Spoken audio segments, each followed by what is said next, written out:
the thing that would have saved me probably 4 of the 6 years I worked on that first book was getting the lesson, know your genre, and understand the conventions of that genre. Because, you know, people have been telling stories for a long time, and they've figured out a lot of stuff. And if you just try to figure it all out yourself, you're going to be swamped. So you should stand on the shoulders of giants. And I read thrillers. And it took me a long time, and this is going to sound so elementary, but I have to remind myself of it whenever I sit down to write a book. You have a bad guy who's doing something horrible. You have a good guy who needs to stop him before an even more horrible thing happens. And they're on a collision course from page 1, and then at the end of the book, they collide, and one comes out on top.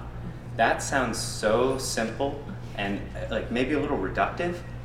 I have to remind myself of that all the time because, as you all know, once you start typing, you are in the woods with no compass. So knowing your genre and really boiling your story down to that clean through line where you say, the whole thing's going to kick off and these people are going to be locked in this course from this opening thing and they're going to face off in this finale, and knowing how you're going to get there. And in mystery, it's who did it or, you know, why they did it. And the opening has to suggest the ending. Now, it seems really simple, but I have to remind myself of it every time. And the more literary or the more subplots or the more personal, the stronger that clean spine of your book has to be. Because if you have that from A to B, and people are saying, oh, I know exactly where this is, not where it's going in terms of predictability, but that core tension is always there, then you can have subplots, then you can have beautiful writing, then you can explore issues that we're all concerned about.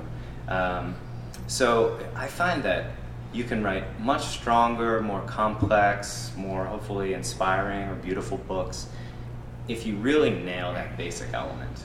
And the you know, it sounds a little simple, and you're worried it's a formula, but it goes back to Aristotle's Poetics. So just give it a try. And the hardest work you'll do in writing is boiling down this amazing world of your book to that clean line. But doing that work up front will save you so much time in floundering around. And that brings me to my other favorite move, and this is a journalism thing. It's use TKs. And anybody know what a TK is? Toucan.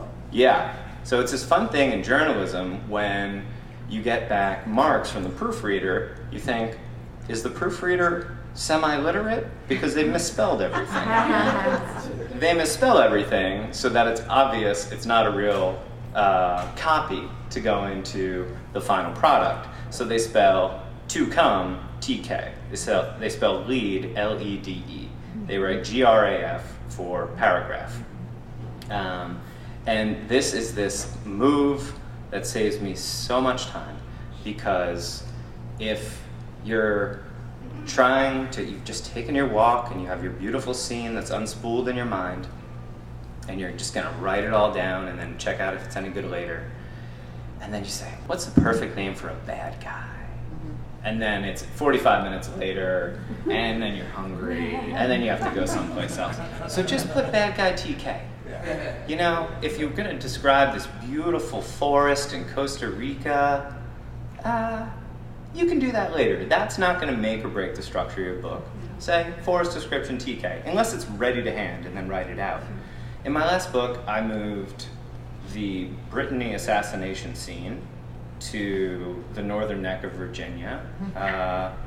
I'm thinking of moving everything to New York for the adaptation. So you don't want to spend too much time, you know, fine-tuning that sort of stuff. And that's where TK comes in. And for me, the hardest part is emotional stuff, where you have to get this perfect dialogue. And you know that essentially what's going to happen. So you just say TK, get a rough cut in there, and keep going. And you can TK a whole scene if you know it's going to take you weeks of agony. And you might find out later you never needed to write that scene. And, and later on, you can go chop it out.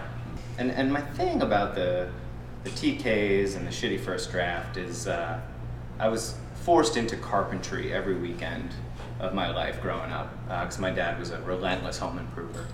And when I think about this idea that I think a lot of people have, that you'll sit down on page 1 and write your book, this beautiful prose beginning to end, the analogy I have is if you say, I'm going to start at the left side of my house and then go left to right and build the whole house.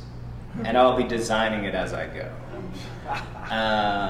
And you'll say, so I'll put up some shutters and some paint, and then I'll do some trim, and then I'll figure out if there's an atrium. You need to lay in the big structural pieces of your book and figure out if they'll work, and then you can reread a rough draft fairly easily, especially if you've written it. And when you reread something, print it out, or what I do, which is really convenient, is mail it to my e-reader, and it's a completely different part of your brain. And you'll see things that you didn't realize were problems, that are huge problems, and then other things that you would have fussed with endlessly when all the words are these plastic, malleable things, you will realize are not a problem at all. So you can get your rough draft together and then read the whole thing, and you'll be surprised that you have a book. It's full of TKs, but you kind of know what's going on there. And it's super rough, but you can figure out that there's way too much of this subplot, and your ending goes on too long. And it's just a great way, and you've gotten over that existential dread of, can I get from the beginning to the end of this book?